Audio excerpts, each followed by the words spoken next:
ನೇತೃತ್ವದ ಸಂಧಾನ ಸಭೆ ವಿಫಲ. ಬೆಳಗ್ಗೆ 6 ಗಂಟೆಯಿಂದಲೇ ಸಾರಿಗೆ ನೌಕರರ ಮುಷ್ಕರ. ರಾಜ್ಯದ 4 ನಿಗಮಗಳಲ್ಲೂ ಕಾರ್ಮಿಕರ ಸಮರ.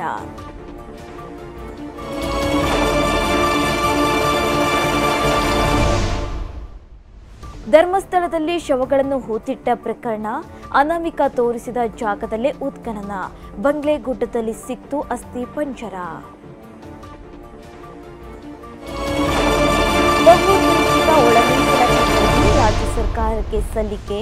ಸಿಎಂ ಸಿದ್ದರಾಮಯ್ಯಗೆ 1766 ಪುಟಗಳ ವರದಿ ಸಲ್ಲಿಕೆ. ವರದಿ ಸಲ್ಲಿಸಿದ ಆಯೋಗದ ಅಧ್ಯಕ್ಷ ನ್ಯಾಯಮೂರ್ತಿ ನಾಗಮೋಹನ್ ದಾಸ್.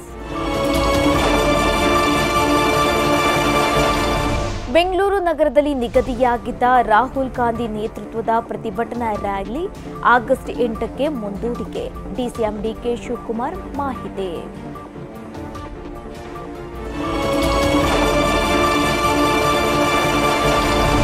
ಮತ್ತೆ ಹೊಸ ಇಂದಿರಾ ಕ್ಯಾಂಟೀನ್ ತೆರೆಯಲು ಪ್ಲಾನ್.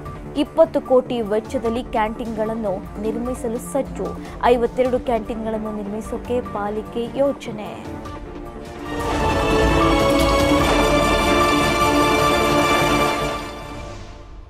ಸಿರಾಜ್ ಕೃಷ್ಣ ಮ್ಯಾಜಿಕ್.